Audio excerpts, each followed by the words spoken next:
Well, I will be reading to you all Thidwick, the Big-Hearted Moose by Dr. Seuss. So, enjoy.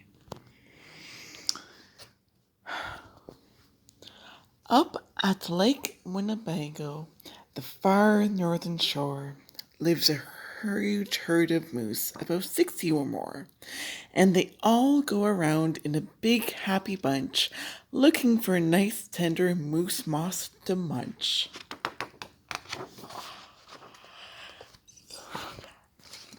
Up at Lake Winnebago, one day they were lunching, just strolling along and enjoying their munching. For the moose moss that day was especially fine. When it happened that Thidwick, the last moose in line, saw a bingle bug sitting, the bug called out, "Hey, it's such a long road and it's such a hot day. Would you mind if I rode on your horns for a way?"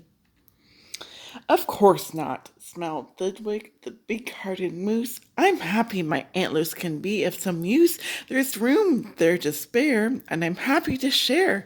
Be my guest, and I hope that we're comfortable there." So the bingle bug picked out a nice easy seat, and the moose went on looking for moose moss to eat.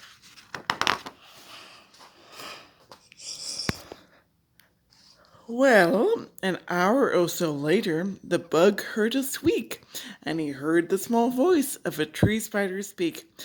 "I say," said the spider, "you've got a fine place. That moose seems quite friendly, has such a nice face. If I got on too, do you think he would mind?" "Hop aboard," laughed the bug, "and I think that we'll find that the moose won't object. He's a big-hearted kind."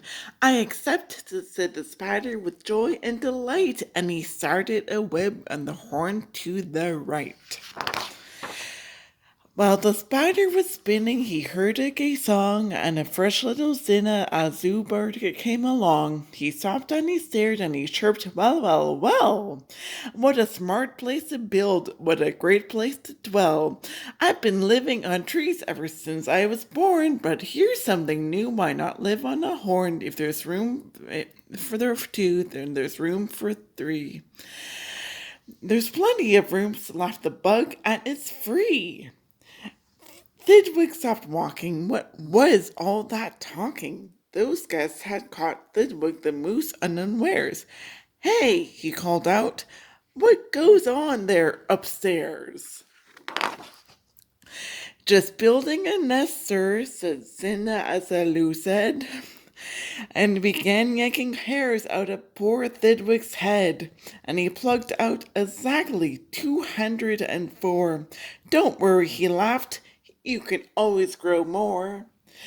Then he dozed off to sleep in his fine moose hair nest. "This bird," murmured Thidwick, "is sort of a pest, but I'm a good sport, so I'll just let him rest, for a host above all must be nice to his guest. Besides now, it's getting quite late in the day, and surely tomorrow they'll all go away." But alas, the next morning, the sun's early light brought to Thidwick's sad eyes a most unwelcome sight. "Meet my wife," said the bird. "I was married last night. And perhaps by the way I should mention to you that her uncle is coming to live with us too. We're a very fine house, and I knew you would be willing." Then the uncle, a woodpecker, started in drilling. All Thidwick's friends shouted, "Get rid of those pests!" "I would, but I can't," sobbed poor Thidwick. "They're guests." "Guests indeed," his friends answered, and all of them frowned. "If those are our guests, we don't want you around. You can't stay with us, 'cause we're not of our sort." And they all turned their backs and walked off with a snort.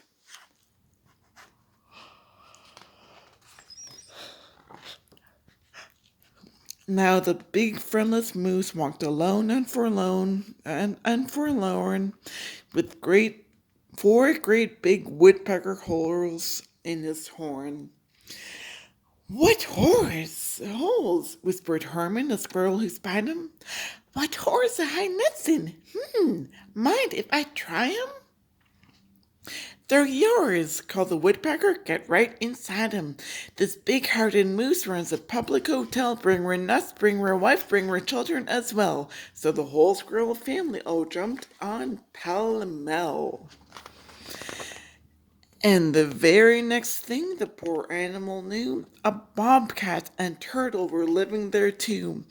Now what was the big-hearted moose going to do? Well, what would you do if it happened to you?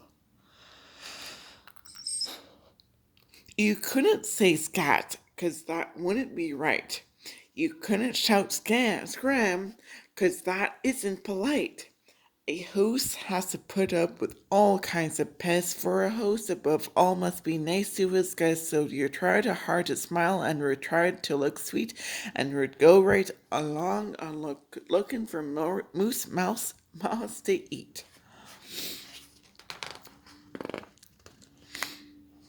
But now it was winter, and that wasn't easy, for moose moss gets scarce when the weather gets freezy. The food was soon gone on the cold northern shore of Lake Winnebago. There just was no more, and all Thidwick's friends swam away in a bunch to the south of the lake where there's moose moss to munch. He watched the herd leaving, and then Thidwick knew he'd starve if he stayed here. He'd have to go too.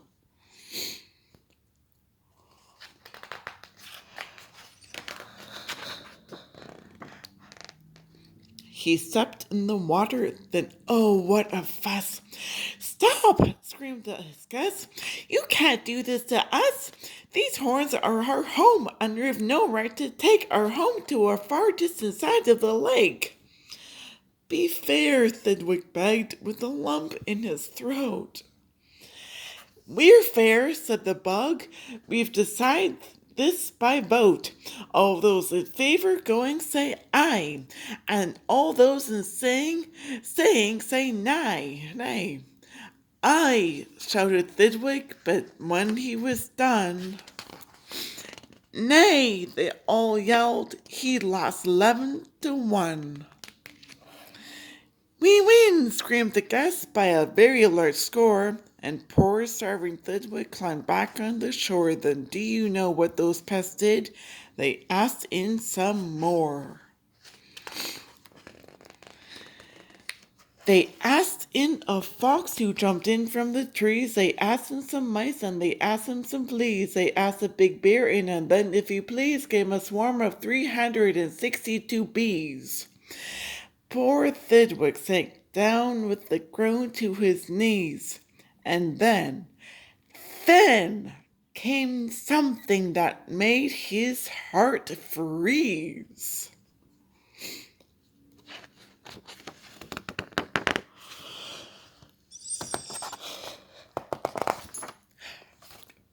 Bullets came zinging right past Thidwick's face. Guns were banging all over the place. Get that moose! Get that moose! Thidwick heard a voice call. Fire again and again, and shoot straight one and all. We must get his head for the Harvard Club wall. Thidwick took to his heels with that load on his head. With 500 pounds on his horns, that moose fled. He could have run faster without all those pests, but a host above all must be nice to his guests.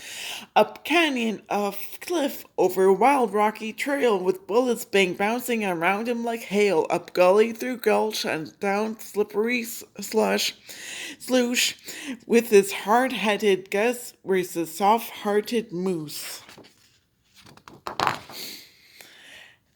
Then finally they had him. Because of those pests he had run out of luck. Because of those guests on his horns he was stuck. He gasped, he fell faint, and the whole world grew fuzzy. Thidwick was finished completely. Or was he?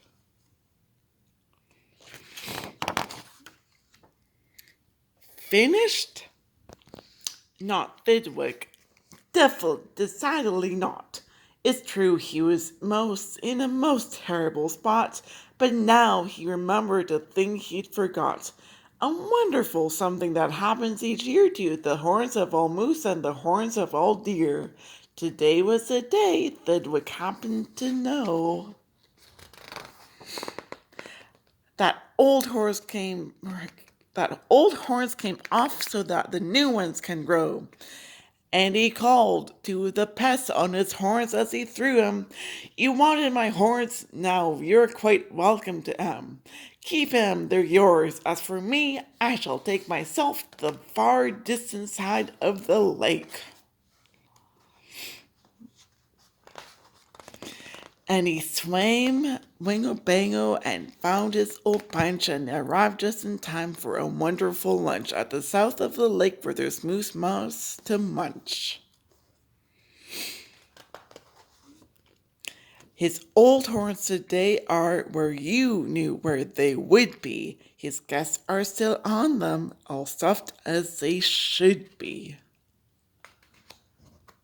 The end.